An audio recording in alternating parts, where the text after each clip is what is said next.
G'day. In this video, I finally have my hands on a copy of Code 8.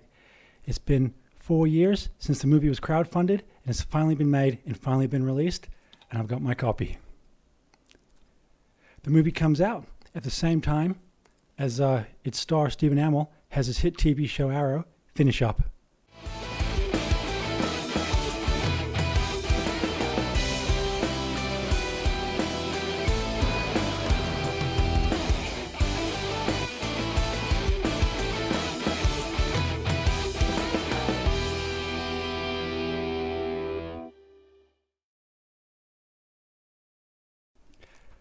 Code 8 is finally out.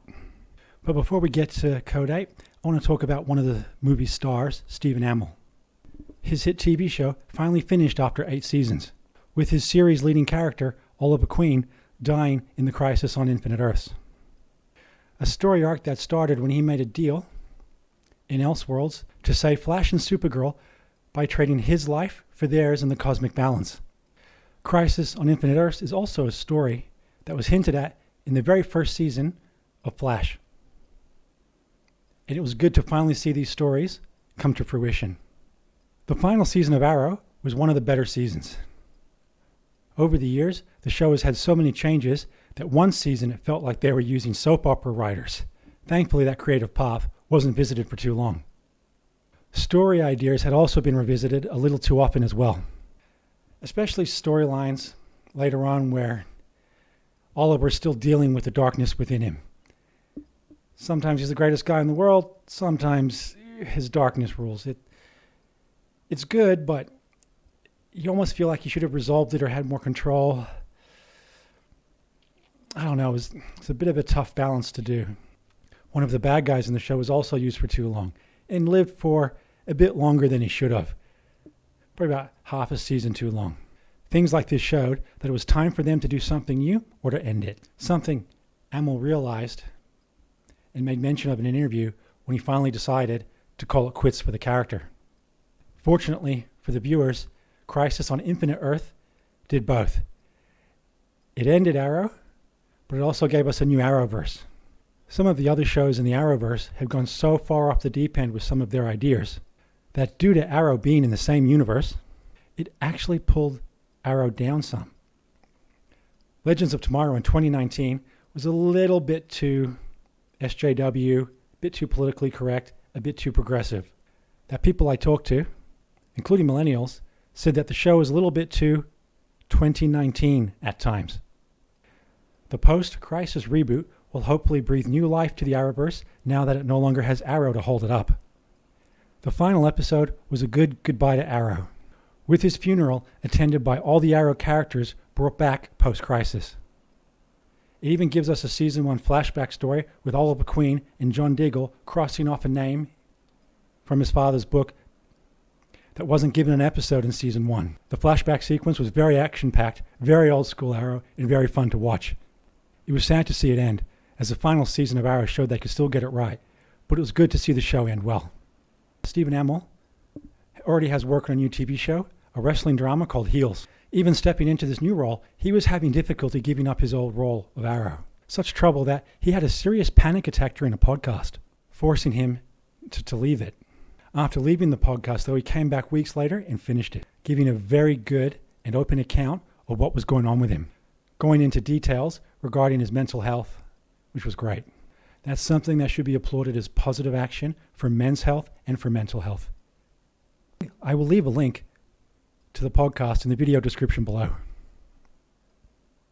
Stephen Amell has had much success over the years with over 40 acting roles under his belt. He even had a good celebrity storyline in the WWE.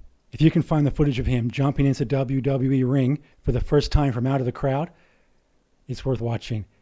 When he goes over the top rope, the crowd goes wild. And it kicks off a very fun storyline and ends with him doing a tag team match with another wrestler against 2 other wrestlers later on, which even causes him some serious injuries. In 2016, he starred in the second CGI Teenage Mutant Ninja Turtles movie as Casey Jones. Having one of the good guys who fights actually being a live-action actor really helped the movie. His action sequence in the final act was all shot live action with a couple of CGI characters and CGI effects added in later. But having that fight sequence happen in a tangible space was great and helped balance the great CGI fight that the turtles were fighting in, which was completely animated. It helped make the movie a little bit more real. As for Code 8, I am eager to rip the plastic off this and give it a watch, so I can share my own thoughts on it and give it a little review. In 2016, they made a short film called Code 8. That was a teaser for things to come. I remember watching it on YouTube and being so keen for this movie. It's still on YouTube, and I'll link it below. Code 8 is a movie that is entirely crowdfunded. They had a target goal of $250,000, but ended up getting around $2 million to make the movie. For a low-budget movie that hit cinemas, digital, and physical at the same time, its box office has been reported at over $20 million. So, I will leave you here, and with the magic of video, I'll be back after I've watched the movie.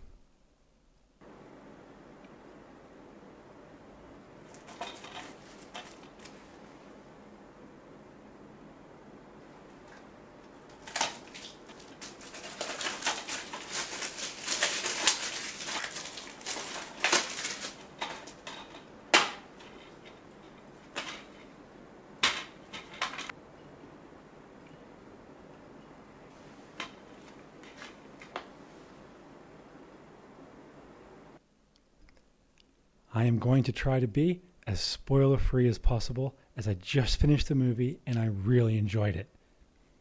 It had special effects, but nothing over the top. Almost everything was in camera, and CGI was used to enhance scenes, not take them over. I'm tired of movies that have entire sets and characters that are all CGI. This movie, which used CGI sparingly, was a nice change. I can see how it would be hard for some people to not see Stephen Amell as anyone other than the Arrow after 9 years. But for me, in this movie, he was Garrett. Moments where I was expecting classic Oliver Queen Green Arrow acting choices didn't come. He played the role just differently enough. Even though Stephen Amell and Robbie Amell are the lead actors in this movie, Robbie Amell clearly gets more scenes, though he does feel like he's more central to the story.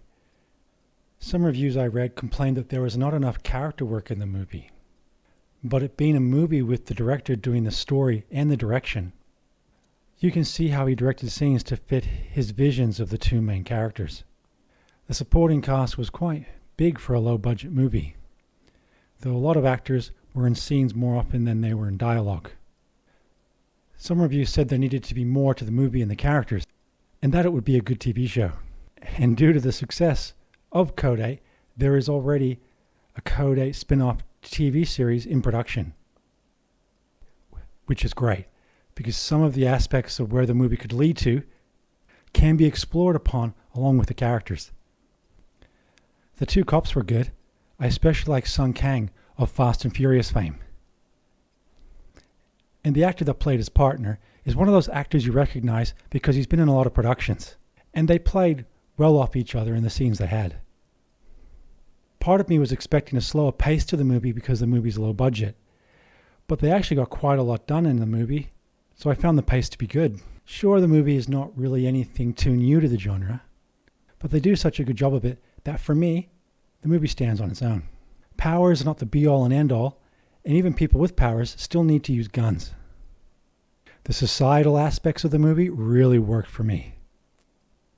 The movie does put quite a few good ideas out there that it doesn't explore, but the focus of the movie is the story of the main characters, not the world they live in.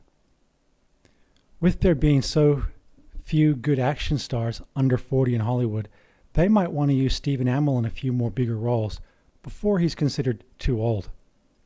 I love the time, seriousness, and love that the Amells and director Jeff Chan put into the movie. They clearly cared about what they were making. All up, this movie leaves me with the sense that the Amell cousins will be making decent TV shows and movies for the foreseeable future. And I hope I haven't spoiled any of the movie for anyone, as I really enjoyed it. I also hope you like this video I put together. subscribe, like, share. Thank you for watching, and have a good one.